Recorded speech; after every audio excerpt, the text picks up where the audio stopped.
అందరికీ తెలుసు ముఖ్యమంత్రి గారు కాన్వాయ్ పోతుందంటే ఎక్కడికక్కడ ట్రాఫిక్ ఆపుతా ఉన్నారు. కానీ దాన్ని కవర్ చేయడానికి మీ చుట్టూ ఉండే బాజా భజంత్రీలు ప్రాపగాండా టీమ్స్ ఏమంటున్నారు? అయ్యో అంబులెన్స్ వచ్చింది రాగానే మా ముఖ్యమంత్రి తవ్విచ్చింది అంటున్నారు. ఇయ్యాలే కదా, మినిమం కట్టసి కదా.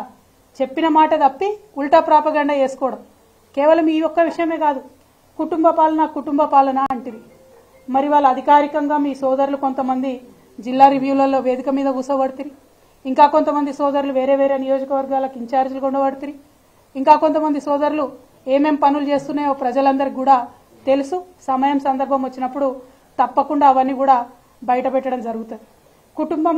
కుటుంబం అని తెల్లారు లేస్తే కేసీఆర్ కుటుంబం మీద ఏడ్చేటటువంటి ముఖ్యమంత్రి గారికి నేను ఒక మాట చెప్తా ఉన్న, ప్రజలందరూ కూడా దయచేసి తెలుసుకోవాలి.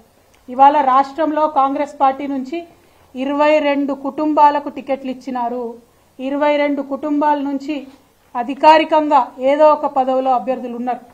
గడ్డం వినోద్ గారు, గడ్డం వివేక్ గారు, కోమటిరెడ్డి వెంకటరెడ్డి గారు, కోమటిరెడ్డి రాజగోపాల్ రెడ్డి గారు, మైనంపల్లి రోహిత్ రావు గారు, మైనంపల్లి హనుమంతరావు గారు, ఉత్తమ్ కుమార్ రెడ్డి గారు, పద్మావతి రెడ్డి గారు, జువ్వాడి నరసింహరావు గారు, రత్నాకర్ రావు గారు కొడుకు, కూచాడి శ్రీహర్రావు గారు, రత్నాకర్ రావు గారి కుటుంబ సభ్యుడే, దుద్దిల్ల శ్రీధర్ బాబు గారు, మాజీ మంత్రి శ్రీపాదరావు గారి కొడుకు, ఒడితెల ప్రణవ్ గారు, తాత మాజీ ఎంపీ సింగాపురం రాజేశ్వరరావు గారు, దామోదర్ రాజనరసింహ గారు, తండ్రి మాజీ మంత్రి సి రాజనరసింహ గారు, అట్లానే చెరుకు శ్రీనివాసరెడ్డి గారు, ముత్యం రెడ్డి గారు కుమారుడు, పి విజయారెడ్డి గారు, పీజేఆర్ గారి బిడ్డ, అట్లనే కోట నీలిమ గారు, సనత్ నగర్ కాంగ్రెస్ జాతీయ నాయకుడు పవన్ ఖేడా భార్య. ఈమె మన రాష్ట్రంతో సంబంధం లేదు, ఏం లేదు, కానీ సడన్ గా వచ్చిర్రు పారాషూట్ టికెట్లు.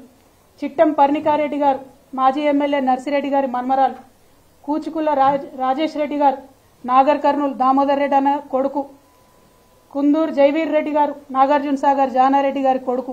మళ్ళీ ఇప్పుడు వాళ్ళ అన్నకి ఎంపీ టికెట్ కావాలని ఇవాళని ఆయన అప్లికేషన్ కూడా పెట్టుకున్నారు జైవీర్ రెడ్డి గారు. కొండా సురేఖమ్మ గారు, మాజీ ఎమ్మెల్సీ కొండా మురళి భార్య, మల్లు బట్టి విక్రమార్క, అదేవిధంగా వాళ్ళ సోదరులు మల్లు అనంతరాములు గారు, మల్లు రవి గారు వారి తండ్రి గారు, వారు మొత్తం కుటుంబ నేపథ్యమే.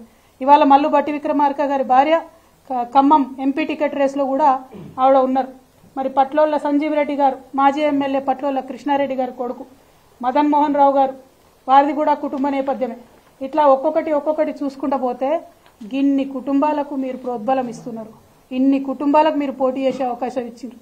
ఇన్ని కుటుంబాలను మీరు మోస్తున్నారు. మళ్ళీ ఇలా కోమటిరెడ్డి రాజగోపాల్ రెడ్డి గారు ఏమంటారు?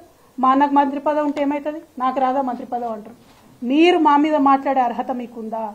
మీరు మమ్మల్ని మాట్లాడితే కేసీఆర్ గారిని ఇంకా కూడా తిట్టడం తప్పితే ఏం పని చేస్తున్నారో ఒకసారి తెలంగాణ ప్రజలకు దయచేసి తెలియజేయాలని నేను కోరుతా ఉన్నాను. అదేవిధంగా రేవంత్ రెడ్డి గారు వైఖరి చూసుకుంటే ప్రమాణ స్వీకారం చేసిన రోజు జై సోనియమ్మ, సోనియా గాంధీ కాలు మోకడం, జై తెలంగాణ అన్న మాట ఇంతవరకు రాలే. ఇంతవరకు జై తెలంగాణ అన్న మాట మన తెలంగాణ రాష్ట్ర ముఖ్యమంత్రి గారి నోటి నుండి రాలే. అమరవీరులకు ఇంతవరకు ఒక్కసారి నివాళులు అర్పించలే. అమరజ్యోతికి పోయేటటువంటి తీరిక కూడా కనీసం ఈ ముఖ్యమంత్రి గారికి లేరు. దయచేసి తెలంగాణ ప్రజలు ఒక్కసారి ఇటువంటి ముఖ్యమంత్రి కేసీఆర్ గారి మీద ఆరోపణ చేస్తూ ఉంటే ఆయన నీతి ఏంది, ఆయన నైజం ఏంది, ఆయన వైఖరి ఏంది, ఆయన యొక్క లక్ష్యం ఏంది, అల్టిమేట్ గా ఒక్కసారి మీరు ఆలోచన చేయాలి.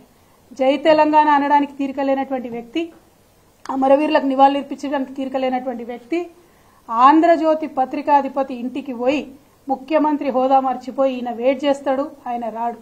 మీరు తాకట్టు పెడుతున్నది తెలంగాణ ప్రజల యొక్క